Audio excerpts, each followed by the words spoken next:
The steppe, a golden treasure. The Kazakh steppe is one of the most extreme environments in the world. This wild, harsh grassland has no natural shelter from the strong winds and bitter cold that come from the north. Temperatures in the winter drop to a freezing -35 degrees.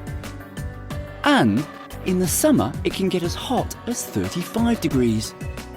Despite the difficult climate, the steppe is a treasure of agricultural products and natural resources.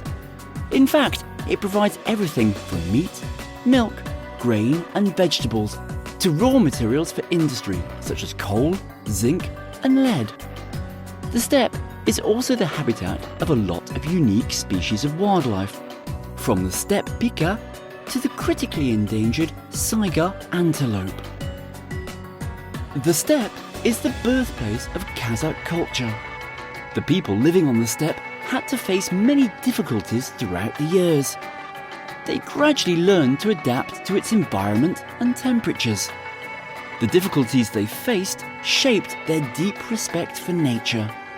The importance of the steppe to the identity of the Kazakh people continues to inspire them to preserve it for future generations.